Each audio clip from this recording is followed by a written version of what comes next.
Nous chanterons pour toi, Seigneur, tu nous as fait revivre, que ta parole dans nos cœurs à jamais nous délivre. Nous chanterons pour toi, Seigneur, tu nous as fait revivre, que ta parole dans nos cœurs à jamais nous délivre.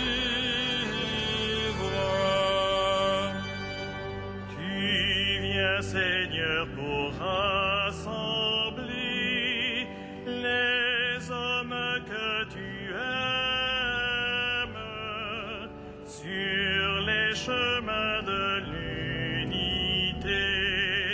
Ton amour les ramène. Nous chanterons pour toi, Seigneur, tu nous as fait revivre,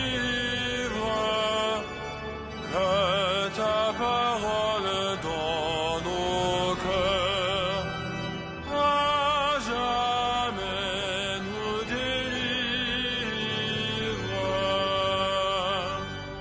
Ton cœur nous ouvre le festin des noces éternelles,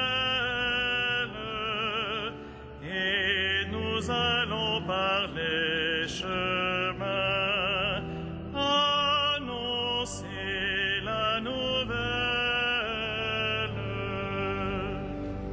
Nous chanterons pour toi, Seigneur, tu nous as fait revivre, que ta parole dans nos cœurs à jamais nous délivre. Le monde attend de nous, Seigneur, un signe de ta gloire, que l'Esprit vienne dans nos cœurs, achever ta victoire. Nous chanterons pour toi, Seigneur, tu nous as fait revivre, que ta parole dans nos cœurs à jamais nous délivre.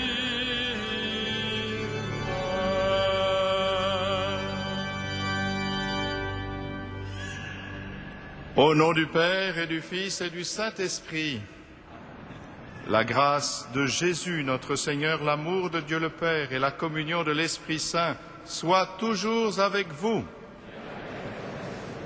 Par cette salutation, mes frères, bien sûr, je vous salue et je salue aussi tous les téléspectateurs de KTO, tous les auditeurs de Radio Notre-Dame et aussi une délégation de Philippins qui vient ici dans cette cathédrale avec son vice-président.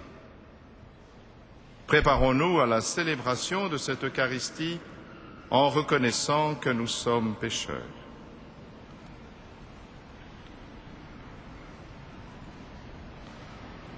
Je confesse à Dieu Tout-Puissant, je reconnais devant mes frères que j'ai péché en pensée, en parole, par action et par omission. Oui, j'ai vraiment péché. C'est pourquoi je supplie la Vierge Marie, les anges et tous les saints, et vous aussi, mes frères, de prier pour moi le Seigneur notre Dieu. Que Dieu Tout-Puissant nous fasse miséricorde, qu'il nous pardonne nos péchés et nous conduise à la vie éternelle.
Gloria in excelsis Deo. Et in terra pax hominibus, vole voluntatis, Laudamus Te, elicimus Te, adoramus Te, glorificamus Te, gratias agimus Tibi, propter magnam gloriam Tuam.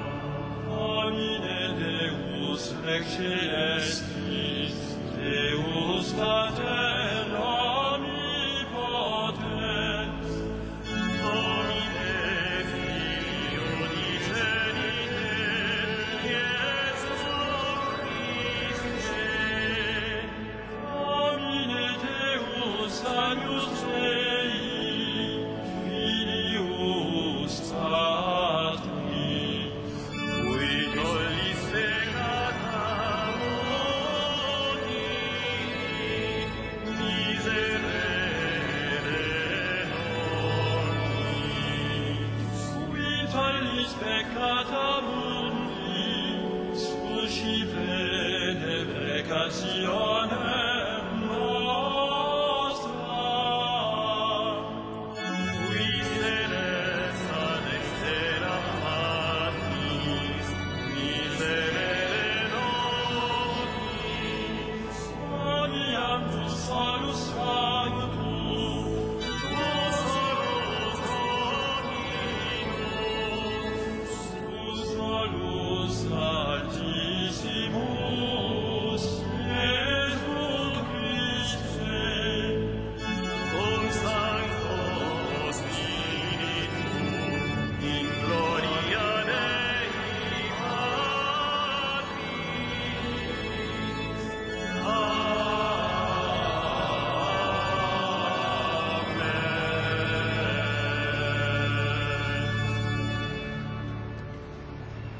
Prions le Seigneur.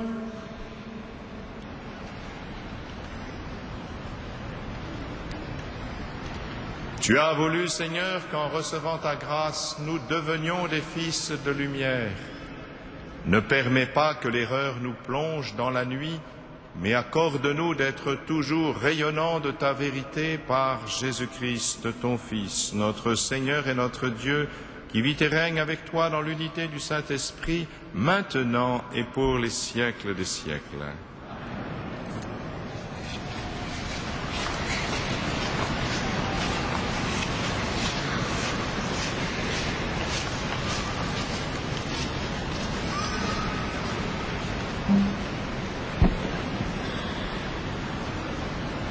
Lecture du livre de la sagesse.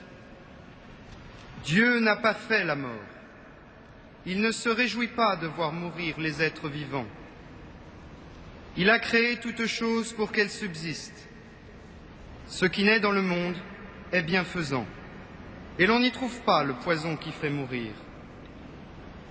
La puissance de la mort ne règne pas sur la terre, car la justice est immortelle. Dieu a créé l'homme pour une existence impérissable. Il a fait de lui une image de ce qu'il est en lui-même. La mort est entrée dans le monde par la jalousie du démon. Et ceux qui se rangent dans son parti en font l'expérience. Parole du Seigneur.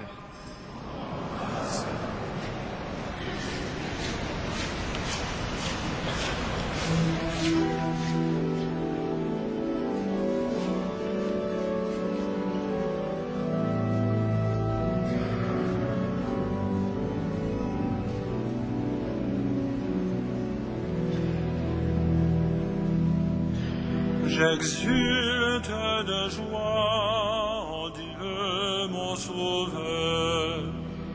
J'exulte de joie en Dieu mon Sauveur. Quand j'ai crié vers toi, Seigneur, mon Dieu, tu m'as guéri. Seigneur, tu m'as fait remonter de l'abîme et revivre quand je descendais à la fosse. J'exulte de joie en Dieu mon Sauveur. Fêtez le Seigneur, vous ses fidèles, rendez grâce en rappelant son nom très saint. Sa colère ne dure qu'un instant, sa bonté toute la vie. J'exulte de joie en Dieu mon Sauveur. Avec le soir viennent les larmes, mais au matin les cris de joie. Tu as changé mon deuil en une danse, mes habits funèbres en parure de joie. J'exulte de joie en Dieu mon Sauveur. Que mon cœur ne se taise pas, qu'il soit en fête pour toi, et que sans fin, Seigneur mon Dieu, je te rende grâce. J'exulte de joie en Dieu mon Sauveur.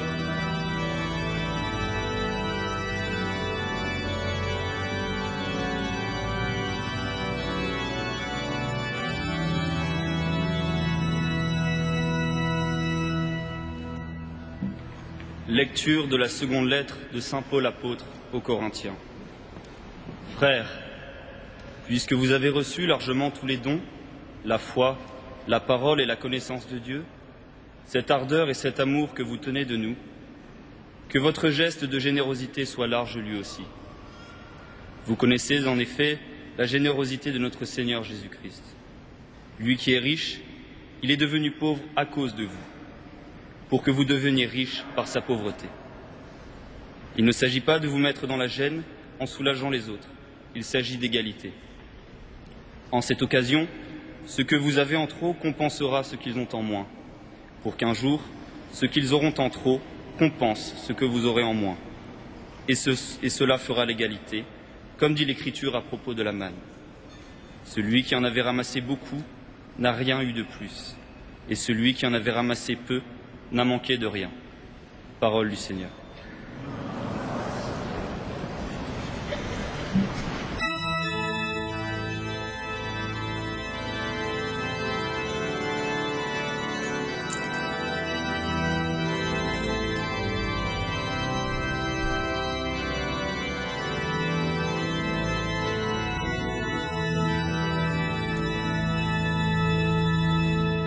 Alléluia, Alléluia, Alléluia, Alléluia, Alléluia, Alléluia. Jésus-Christ, notre Sauveur, a détruit la mort. Il a fait resplendir la vie par son évangile. Alléluia, Alléluia, Alléluia.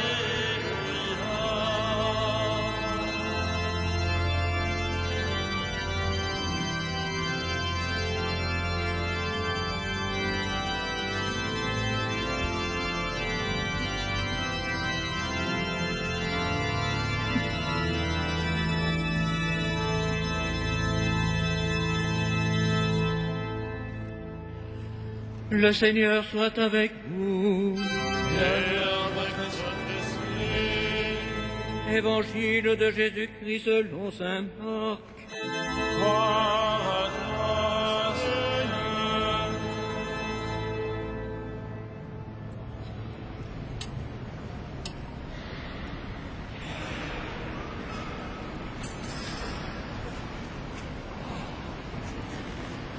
Jésus regagna en barque l'autre rive, et une grande foule s'assembla autour de lui. Il était au bord du lac. Arrive un chef de synagogue nommé Jaïr. Voyant Jésus, il tombe à ses pieds et le supplie instamment. Ma petite fille est à toute extrémité. Viens lui imposer les mains pour qu'elle soit sauvée et qu'elle vive. » Jésus partit avec lui, et la foule qui le suivait était si nombreuse qu'elle l'écrasait. Or, une femme qui avait des pertes de sang depuis 12 ans, elle avait beaucoup souffert du traitement de nombreux médecins, et elle avait dépensé tous ses biens sans aucune amélioration. Au contraire, son état avait plutôt empiré. Cette femme, donc, ayant appris ce qu'on disait de Jésus, vint par derrière dans la foule et toucha son vêtement, car elle se disait « Si je parviens à toucher seulement son vêtement, je serai sauvée. » À l'instant, l'hémorragie s'arrêta, et elle ressentit dans son corps qu'elle était guérie de son mal. Aussitôt, Jésus se rendit compte qu'une force était sortie de lui. Il se retourna dans la foule et il demandait « Qui a touché mes vêtements ?» Ses disciples lui répondaient « Tu vois bien la foule qui t'écrase et tu demandes « Qui m'a touché ?» Mais lui regardait tout autour pour voir celle qui avait fait ce geste. Alors la femme craintive et tremblante, sachant ce qui lui était arrivé, vint se jeter à ses pieds et lui dit toute la vérité. Mais Jésus reprit « Ma fille, ta foi t'a sauvée, va en paix et sois guérie de ton mal. » Comme il parlait encore, des gens arrivent de la maison de Jaïr pour annoncer à celui-ci « Ta fille vient de mourir, à quoi bon déranger encore le maître ?» Jésus, surprenant ces mots, dit au chef de la synagogue « Ne crains pas, crois seulement. » Il ne laissa personne l'accompagner, sinon Pierre, Jacques et Jean son frère. Ils arrivent à la maison du chef de synagogue. Jésus voit l'agitation et des gens qui pleurent et poussent de grands cris. Il entre et leur dit « Pourquoi cette agitation et ces pleurs? L'enfant n'est pas morte, elle dort. » Mais on se moquait de lui. Alors, il met tout le monde dehors, prend avec lui le père et la mère de l'enfant et ceux qui l'accompagnent. Puis il pénètre là où reposait la jeune fille. Il saisit la main de l'enfant et lui dit « Talitha koum », ce qui signifie « Jeune fille, je te le dis, lève-toi ». Aussitôt, la jeune fille se leva et se mit à marcher. Elle avait 12 ans. Ils en furent complètement bouleversés. Mais Jésus leur recommanda avec insistance que personne ne le sache, puis il leur dit de la faire manger. Acclamons la parole de Dieu. Louange à toi, Seigneur Jésus.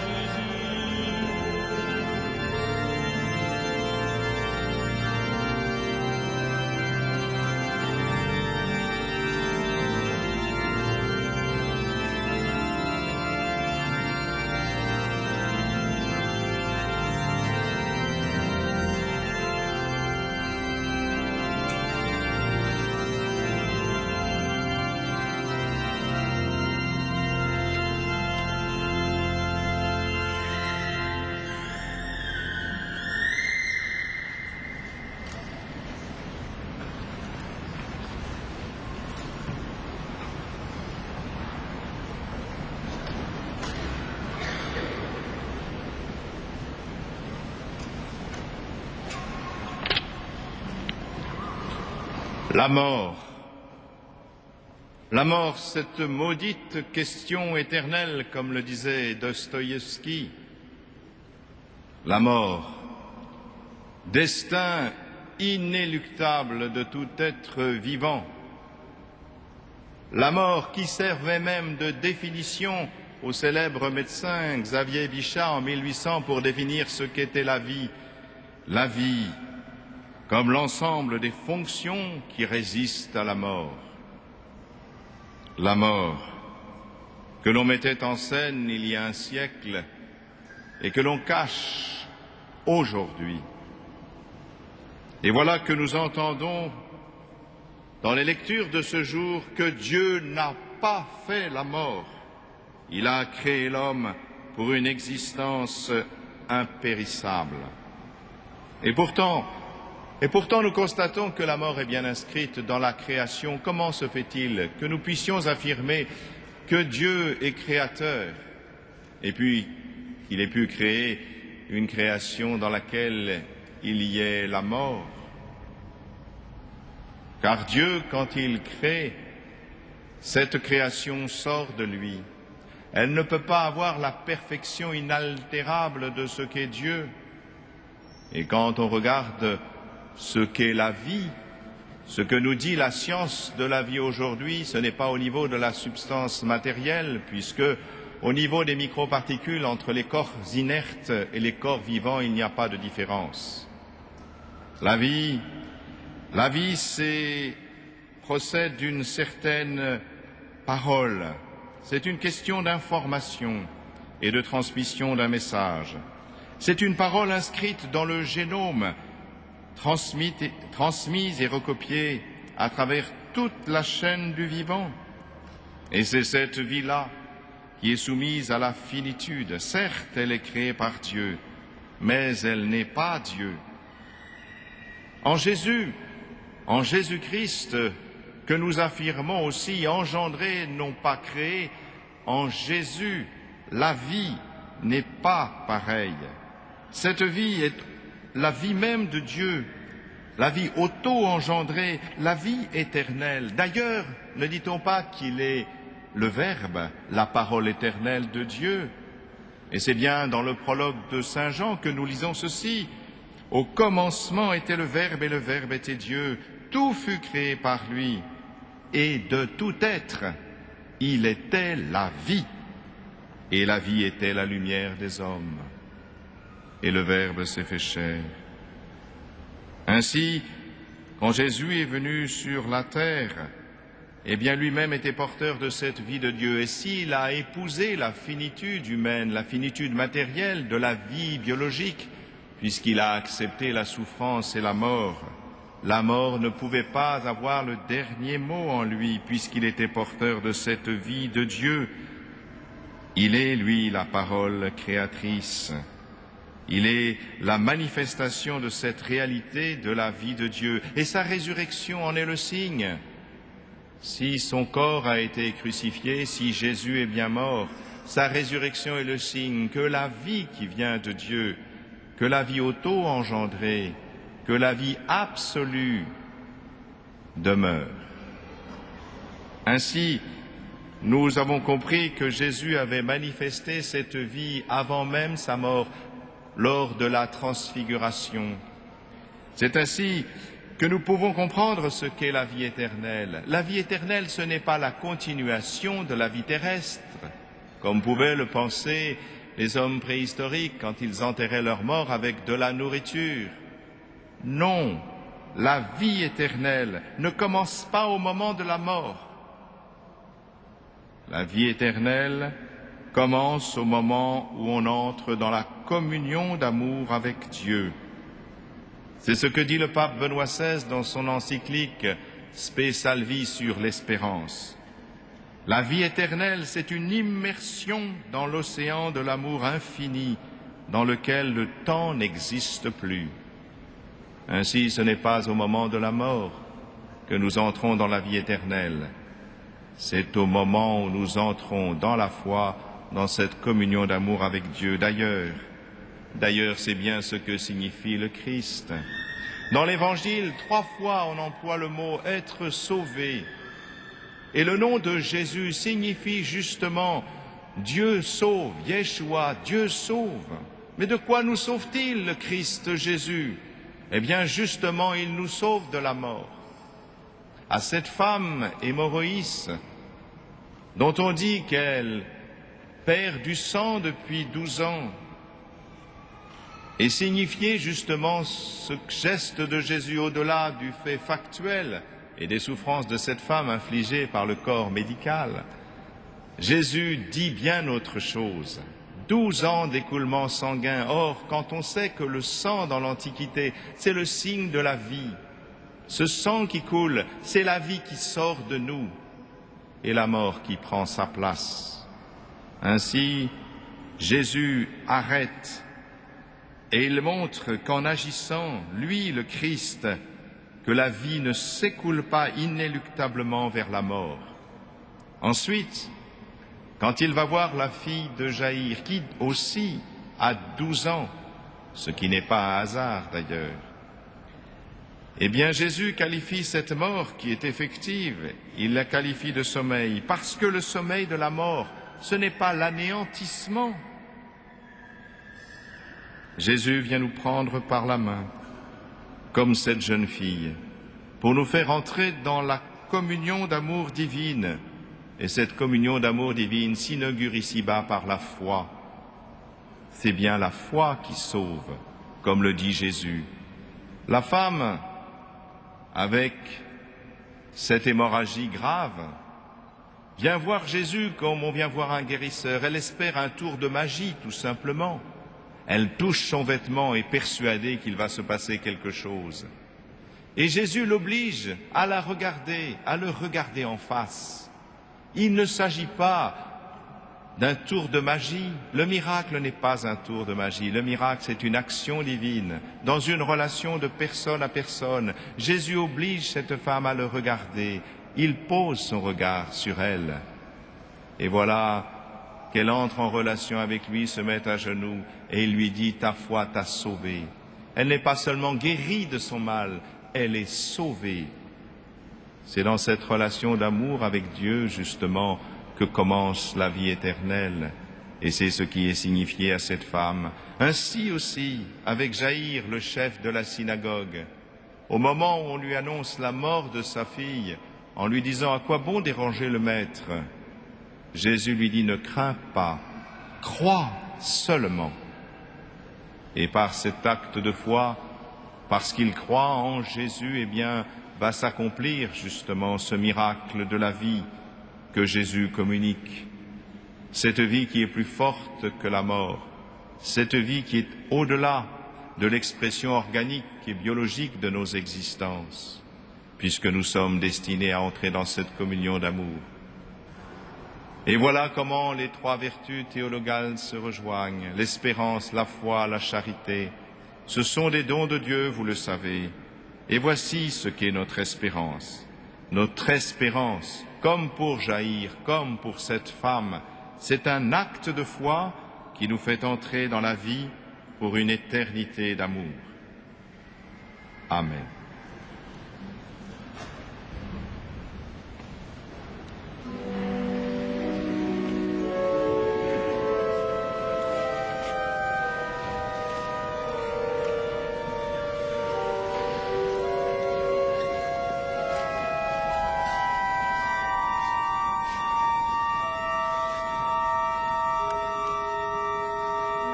Credo in unum Deum, Patrem omnipotentem, factorem celi et terre, visibilium omnium et invisibilium,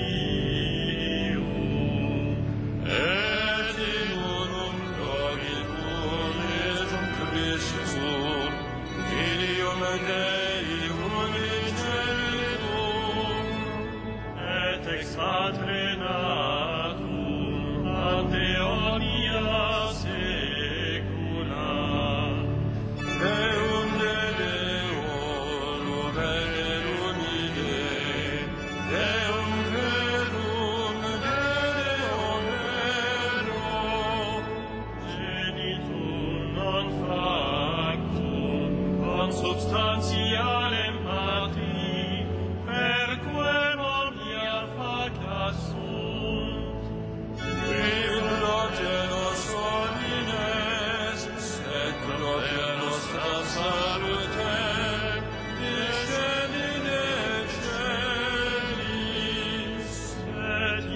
natus est de Spiritus Sancto, ex Maria Virgine, et homo factus est.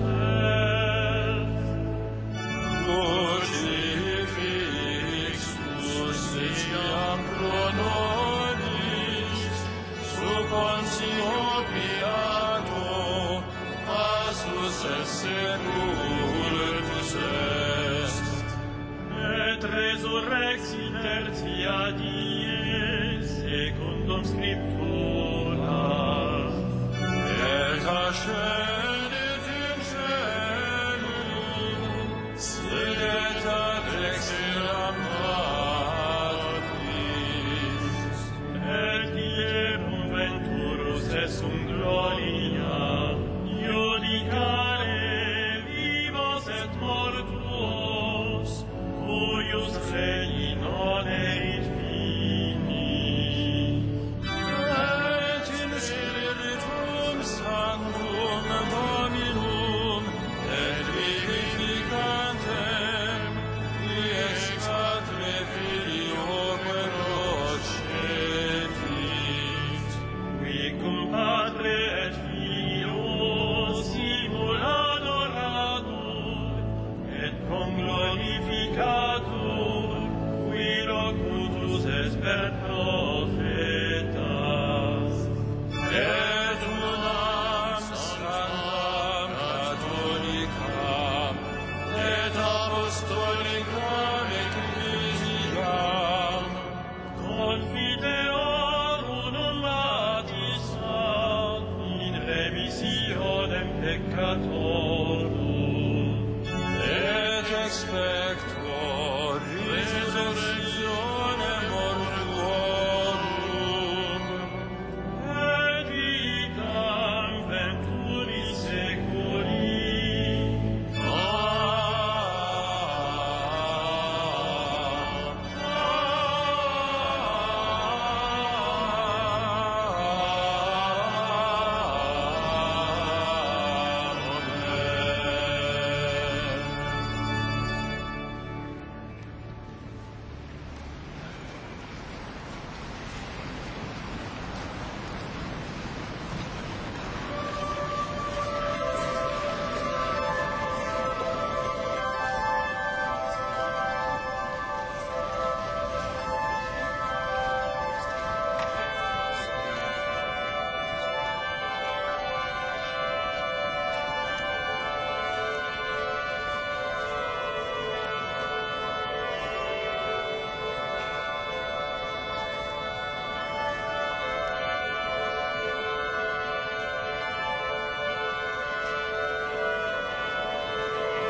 Prions ensemble au moment d'offrir le sacrifice de toute l'Église. Dieu qui agit avec puissance dans tes sacrements, fais que le peuple assemblé pour te servir soit accordé à la sainteté de tes propres dons par Jésus le Christ, notre Seigneur. Le Seigneur soit avec vous. Et avec votre esprit, Élevons notre cœur.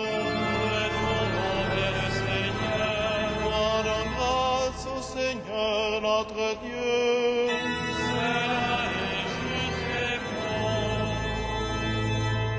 Vraiment, il est juste et bon de te rendre gloire, de t'offrir notre action de grâce toujours et en tout lieu. À toi, Père très saint, Dieu éternel et tout-puissant, par le Christ notre Seigneur. Dans le mystère de sa Pâque, il a fait une œuvre merveilleuse, car nous étions esclaves de la mort et du péché, et nous sommes appelés à partager sa gloire. Nous portons désormais ces noms glorieux, nation sainte, peuple racheté, race choisie, sacerdoce royal. Nous pouvons annoncer au monde les merveilles que tu as accomplies, toi qui nous fais passer des ténèbres à ton admirable lumière. C'est pourquoi avec les anges et les archanges, avec les puissances d'en haut et tous les esprits bienheureux, nous chantons l'hymne de ta gloire et sans fin nous proclamons.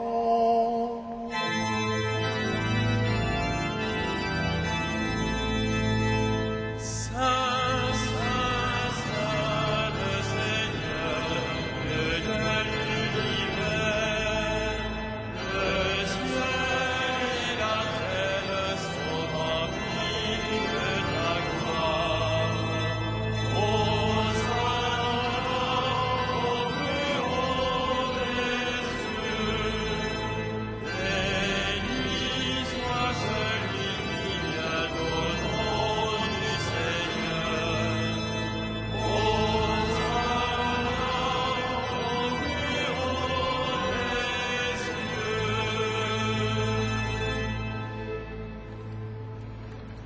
Tu es vraiment saint Dieu de l'univers et toute la création proclame ta louange. Car c'est toi qui donnes la vie, c'est toi qui sanctifies toutes choses par ton Fils Jésus-Christ notre Seigneur avec la puissance de l'Esprit Saint.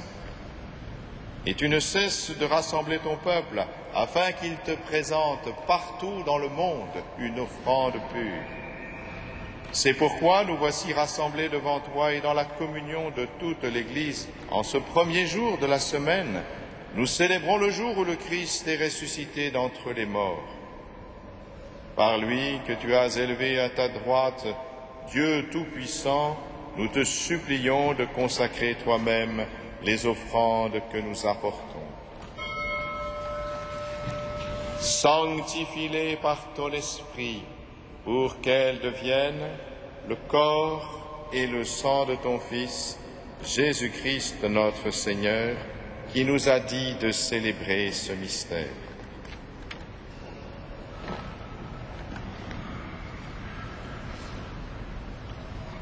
La nuit même où il fut livré, il a pris le pain. En te rendant grâce, il le bénit, il le rompit et le donna à ses disciples en disant: Prenez et mangez-en tous. Ceci est mon corps livré pour vous.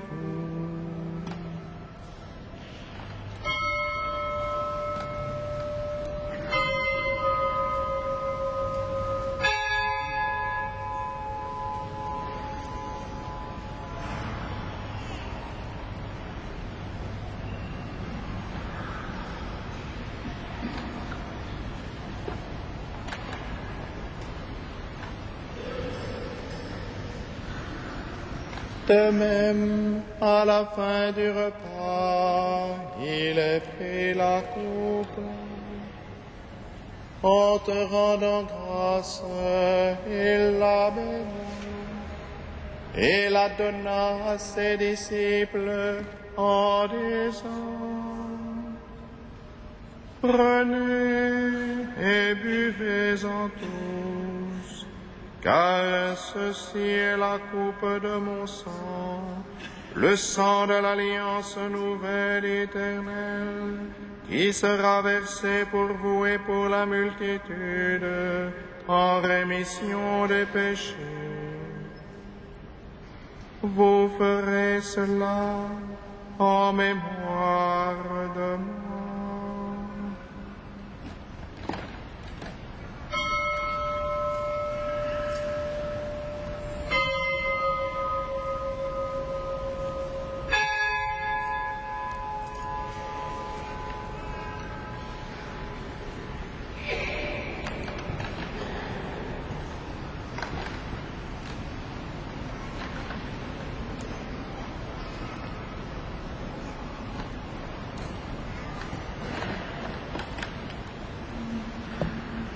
Il est grand le mystère de la foi.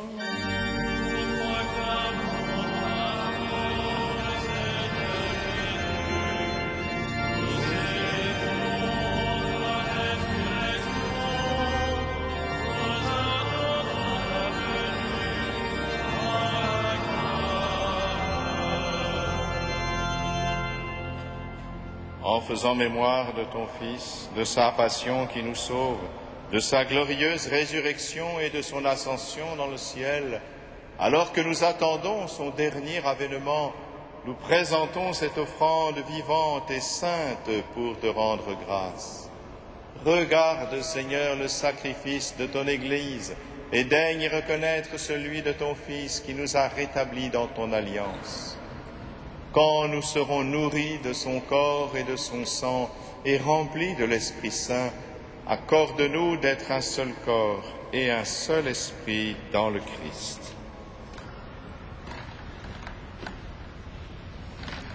Que l'Esprit Saint fasse de nous une éternelle offrande à ta gloire, pour que nous obtenions un jour le bien du monde à venir, après de la Vierge Marie, la bienheureuse Mère de Dieu, avec les apôtres, les martyrs et tous les saints qui ne se sont d'intercéder pour nous.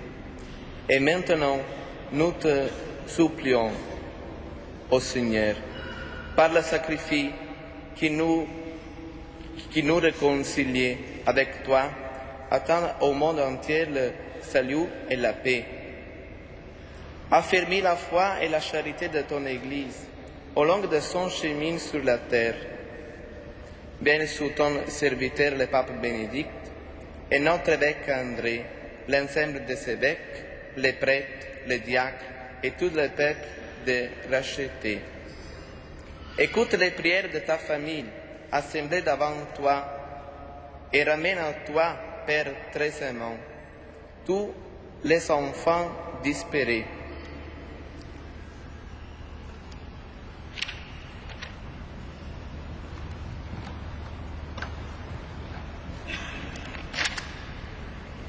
Pour nos frères défunts, pour les hommes qui ont quitté ce monde et dont tu connais la droiture, nous te prions.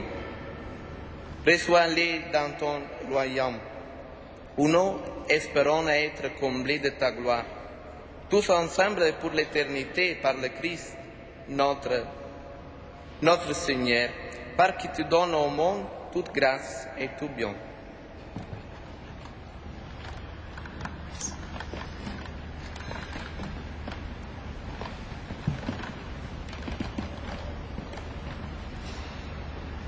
Par lui, avec lui et en lui, à toi, Dieu le Père Tout-Puissant, dans l'unité du Saint-Esprit, tout honneur et toute gloire pour les siècles des siècles.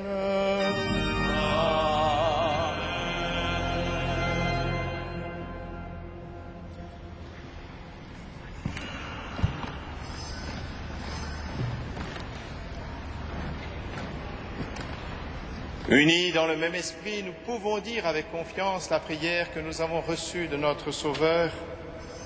Notre Père qui es aux cieux, que ton nom soit sanctifié, que ton règne vienne, que ta volonté soit faite sur la terre comme au ciel. Donne-nous aujourd'hui notre pain de ce jour. Pardonne-nous nos offenses, comme nous pardonnons aussi à ceux qui nous ont offensés. Et ne nous soumets pas à la tentation, mais délivre-nous. Délivre-nous de tout mal, Seigneur, et donne la paix à notre temps. Par ta miséricorde, libère-nous du péché. Rassure-nous devant les épreuves en cette vie où nous espérons le bonheur que tu promets et l'avènement de Jésus-Christ, notre Sauveur, car c'est à toi qu'appartient le règne et la puissance pour les siècles des siècles. Seigneur Jésus-Christ, tu as dit à tes apôtres, je vous laisse la paix, je vous donne ma paix. Ne regarde pas nos péchés, mais la foi de ton Église. Pour que ta volonté s'accomplisse, donne-lui toujours cette paix et conduis-la vers l'unité parfaite, toi qui règnes pour les siècles des siècles. Que la paix du Seigneur soit toujours avec vous. Frères et sœurs, dans la charité du Christ, donnez-vous la paix. Christ.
Heureux les invités au repas du Seigneur.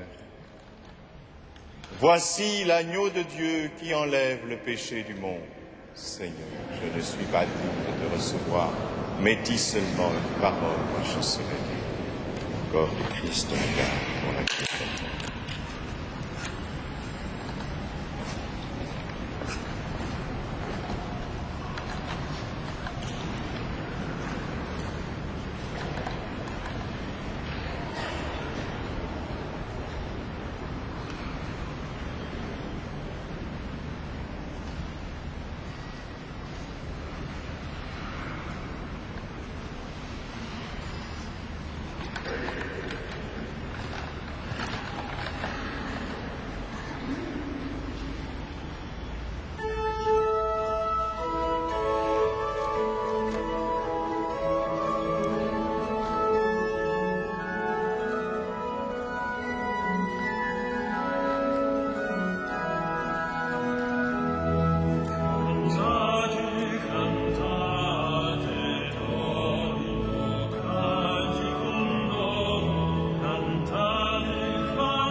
Frères et sœurs bien-aimés, quelques informations pour les temps que nous vivons. Tout d'abord, ce soir, 1er juillet, et comme tous les soirs de ce mois de juillet, sauf les lundis, vous êtes invités à venir voir l'opéra d'images Notre-Dame de Paris, cathédrale vivante. C'est 80 minutes de bonheur pour comprendre le projet spirituel et l'histoire spirituelle de notre belle cathédrale. C'est donc à 21h30 et l'entrée est libre. Par ailleurs, je vous demande d'être en communion de prière lundi et mardi, puisque nous serons en session de fin d'année avec les prêtres et quelques responsables à Lisieux pour faire un peu le bilan de l'année et déjà commencer de préparer l'an prochain et en particulier le jubilé. Ensuite, dans la semaine, jeudi 5 juillet à 18h30, Monseigneur de Moulin-Beaufort présidera l'Eucharistie en souvenir des victimes de la guerre, de toutes les victimes de la guerre d'Algérie. Vendredi 6 juillet, ce sera la messe à 18h15 en communion avec les petits frères des pauvres. Par ailleurs, les horaires d'été à la cathédrale sont portés sur cette feuille. Sachez simplement, peu de choses changent, sauf la messe de 9h qui n'est pas célébrée pendant l'été. Vendredi 8 juillet à 15h, premier vendredi du mois, vénération de la Sainte Couronne d'Épines. Et vous avez déjà le programme des solennités du 14 et 15 août, en présence de Monseigneur Rino Fisichella, et tous les horaires. Enfin, les visites gratuites à la cathédrale cet été seront assurées par les jeunes de Casa, comme d'habitude, et cela en plusieurs langues. La liste des concerts est portée sur votre feuille.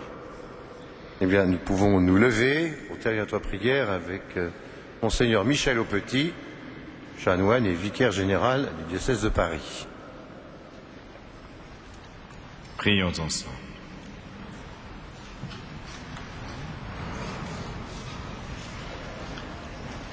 Que le corps et le sang de Jésus-Christ offerts en sacrifice et reçus en communion nous donnent la vie, Seigneur. Reliés à toi par une charité qui ne passera jamais, nous porterons des fruits qui demeurent par Jésus le Christ, notre Seigneur. Le Seigneur soit avec vous. Que Dieu Tout-Puissant vous bénisse, le Père, le Fils et le Saint-Esprit. Allez dans la paix du Christ.